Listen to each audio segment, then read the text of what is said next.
Hello my friends and welcome back to the channel. Today we're looking at a new high-grade release from Bandai. This is the Gustav Karl Type-00 from Gundam Hathaway. I believe this is our third release of the Gustav Karl in high grade, with a 2019 release to support Gundam NT, and a limited release version of that mold for a Giren's Greed version. The Gustav Karl is a design that's been getting more popular with fans as time goes on, as its big thick design looks quite a bit different from the sleek and smaller grunt units that we're used to seeing like the Gihren in the gym. Come with me as we explore this new release and see if this kit is as beloved as the design itself has become. Before we dive in, if you liked the video, be sure to drop a like as it really supports me and the channel immensely. Maybe even consider subscribing. We're always talking Gundam on this channel, and it would be great to have you here in the Gunpla Garage community. Now, onto the review. Starting with the box, we get this gorgeous artwork of the Gustav Karl fighting off against a Messer. The GK looks tough on this art and really sells the powerful size of this mobile suit. The side of the box shows off how massive this box is, with it being the size of two standard sized high-grade boxes. The side also gives us a nice display of the capabilities of the model kit. The end of the box shows us the gold tab, denoting we're back in the Universal Century, with the logo for Gundam Hathaway displayed right above the release number of 264. Opening the box, we're greeted with 16 runners total. The first thing that's apparent is just how large all the parts are, which is what contributes to the massive box size. These runners are molded in 7 different colors, with the A runner being the only multicolored runner. The molded colors are red, blue, dark blue, yellow, gray, light gray, clear pink. Across all these runners are 216 parts total, about 7 more pieces than the high-grade Legend Gundam that we looked at last time. The aesthetics of the GK are thick and loud, and that's an understatement. Not only does the size stick out, but so does its color. The kit is very blue, and has a nice contrast of blue and dark blue colors that really liven up the look of the GK. The kit's outward appearance is very accurate to the anime, with no additional panel lines added to the look. Sadly, the connecting arm for the shield is hollow on the side that faces the front and looks a little unsightly. I would have preferred this to be flipped to the backside, or maybe even have 2 additional parts to cover this up. As it is now, we'll have to putty this connecting arm to get it to look nice. The proportions are also accurate to the anime, and aesthetically this GK is about as perfect as a high grade can get, other than that shield connecting arm. Assembling the Gustav was incredibly easy, as with most high grades. There's really no tricky steps here that will trip you up. All the parts assembled together perfectly, as we usually expect from Bandai models. The clutch power of the snap fit was just right, with nothing too loose or too tight. Sadly, I don't have the 2 previous releases of the GK, so I can't compare. But this version has a nice open hatch gimmick on the legs, so you can deploy the thrusters that are built into the leg. This gimmick is probably the most complex portion of the build, and it's really not complex at all, so it goes to show you how easy the GK is to assemble. For small parts, we have the chin and the head, as well as the head visor, and that's really it. Some really manageable small parts here. So if you're not a fan of small parts, you'll be in good hands here with the GK. Gustav doesn't include any polycaps, so the construction is entirely made of plastic. The arms connect to the torso at a ball joint and the legs to the waist on a peg. A very easy high grade to assemble. Panel lining Gustav was quick and easy. I used the same method that I always do by panel lining the parts on the runner with Tamiya and cleaning up with Zippo lighter fluid. The liner flowed well through all parts and cleanup was a breeze. This kit was really fast to panel line using this method. There are a few areas you'll need to break out the pen for though. Those areas being the seam lines for the shoulder armor on the arms, as well as the thruster on the shoulder, the seam lines for the back of the head, and the seam line for the grenade launcher magazine on the arm. Even if a pen is your primary form of panel lining, the GK will be quick and easy to panel line, and the additional details you bring out from panel lining really make the GK shine once it's completed. The Gustav Karl comes packed in with some color correcting stickers, and these are only on the legs. I did use these for this review and they worked quite well. However, if you wanted to leave these stickers blank, that would work, as the gray looks fine mixed in with the blue on the legs. These stickers had great adhesion and fit perfectly in their designated grooves on the armor. The color of the sticker also perfectly matches the darker blue that we see throughout the rest of the kit in the molded parts. The main problem with these color correcting stickers is the lower hatches are liable to scuff them once they're open. Make sure you open the hatches very carefully as to not damage the stickers or your paint. Where you'll need to add paint if you want full color accuracy is some white and yellow to the inner thruster bells throughout the kit. You'll also need to add gray to the cuffs where the hands connect. All around, not a bad display of color accuracy for the GK. Most high grades require the thrusters to be painted, so I won't hold that against the kit. The Gustav also comes with some insignia stickers. The large white one applies to the shield and is made of that sort of light vinyl material that we saw with the G-Quack's Police Zaku. It adheres well to the shield and fits nicely over the contours of the shield. Just be careful to place this straight because once it's on there, there's no removing it without damage. The seam lines on the Gustav are okay.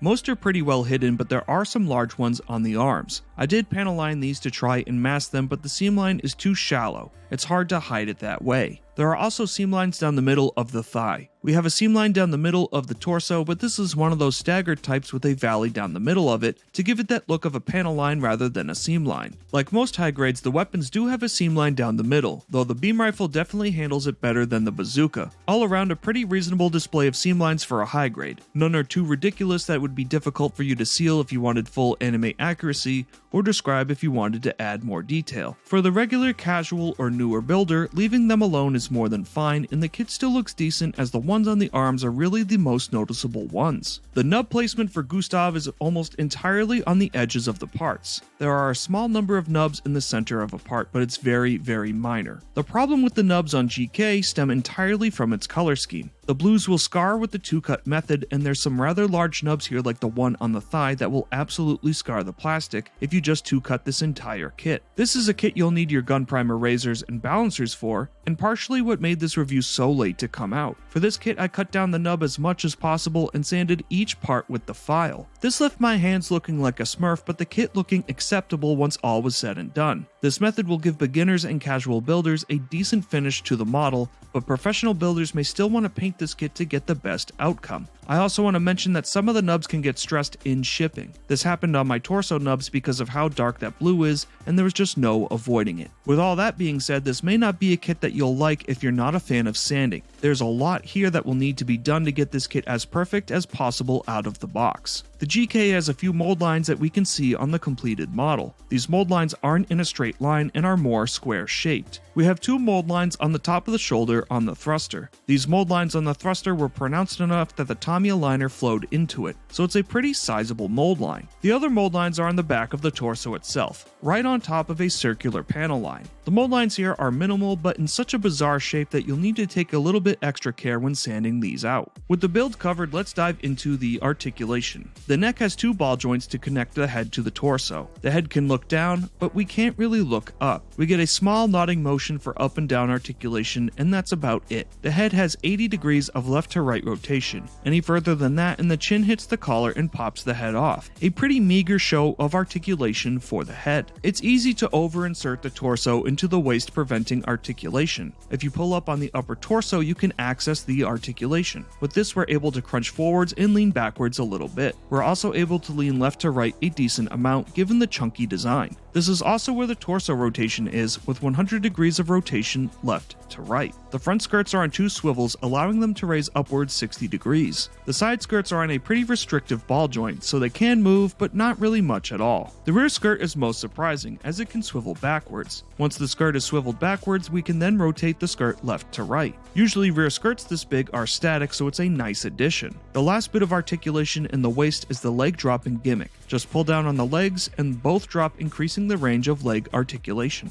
With the skirt opened and the legs dropped, we can kick forward 90 degrees. We can kick backwards 65 degrees. We can split out 75 degrees, which is impressive given the side skirt's small amount of articulation. The leg can rotate 180 degrees at the top of the thigh. The leg has a sliding gimmick, which will drop the leg below the knee, allowing you a double swivel in the leg, giving you as good of a leg compression that a Gustav Karl could give you. The foot can swing forward and backwards. When the side hatches are open, it unlocks all sorts of articulation for the foot. With this, we can swing the rear thruster up and down. We can rotate the foot left to right, but only when the hatches are open and the thruster moved upwards. We get a extreme left to right tilt with the hatches open, but less tilt with them closed. The foot itself is on 2 swivels, one at the toe and one mid-range of the foot, giving us an impressive foot bend. With the hatches open, we can rotate the thrusters within for more dynamic posing. The arms are supposed to have a forward-reaching motion, but the sockets don't slide out easily like they're supposed to.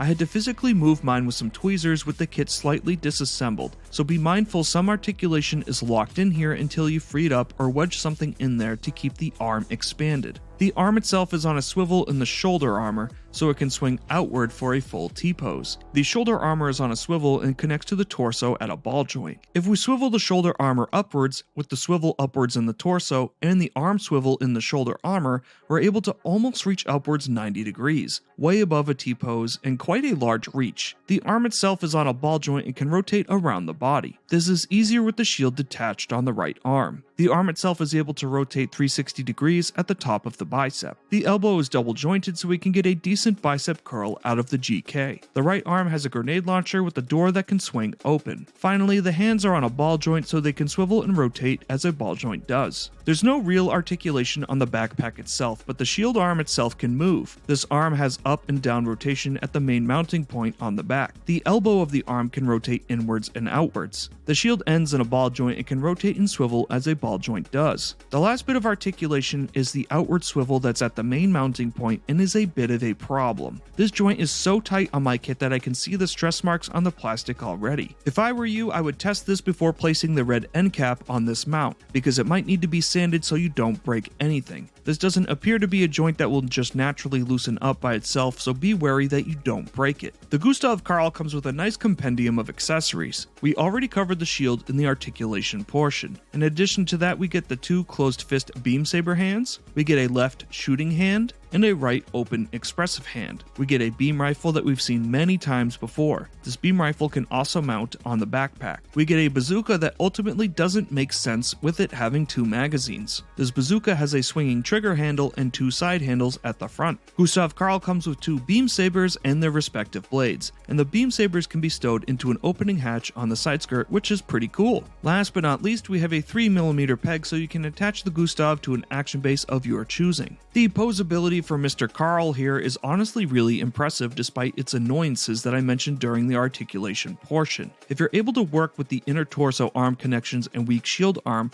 you'll find yourself with an extremely capable mobile suit and model kit. The additional features like the open hatches on the legs are really nice and open up this constrictive design to something a lot more impressive. Wherever there will be a shortcoming with articulation like the legs, the side skirts, and even the chunky arms, Bandai had a contingency for it. If this kit released in the early annals of the high grade line, it would be very stiff. This kit is a testament for how far Bandai has come with pushing the limits of these bulky designs at this scale size. The Gustav Karl is a very nice expressive kit and honestly took me by surprise, and I think the B-roll speaks for itself. We've reached the end of the video where we go over all the pros, cons, and the mids of a kit. Mids are things that I observed during the build that could be considered a con depending on what type of builder you are. We like to keep it positive on this channel, so let's cover the cons first before getting into the pros. Our first con is pretty obvious, but it's going to be the inconsistent articulation. While the kit articulates and assembles very well, the moments of tightness in the torso and the weak shield arm really bring this kit down. It's sadly not perfect out of the box and can be annoying to deal with. For our second con, this kit needs about 90% of its nubs sanded, and it needs to be sanded carefully. Some of the kits can get away with a 2-cut method for nearly all of it. However, this kit will be really ugly if you don't take the time for careful nub removal and cleanup. I usually don't like adding nub marks as a con, but this can be really ugly if you don't clean those nubs properly, and the color scheme really makes it easy to scar. If you hate sanding or only use the 2-cut method, you're gonna really dislike the nub cleanup on this kit. Starting off the mids, it might be considered petty, but I wanted to mention that this bazooka is a little annoying. The trigger hand and trigger handle are not canted enough that the Gustav Karl cannot shoulder fire the bazooka, meaning it can only hip fire it. Another more canted hand would have been really nice, or maybe even have the front magazine move forward so it can be canted properly. It just looks weird to me to have a bazooka with a shoulder pad without the ability to actually shoulder fire it. This is definitely a nitpick, but just something I thought I would point out. Our second mid is going to the leg stickers. While these stickers sit in a recessed area that they look fine on the completed model, the problem comes with the opening hatches. It's very easy to scratch these stickers and remove the blue when using the hatch gimmick for the thrusters. If you don't want to use these stickers, it will be fine, and it honestly looks fine with gray over the dark blue. But if you want to avoid scratches, you'll have to open these hatches extremely carefully, and even so it still is going to rub a little bit. Starting off the pros, for number 1, I want to give it to the posability. Once you're able to work past the tight joints in the torso, you can get some really nice poses out of this model.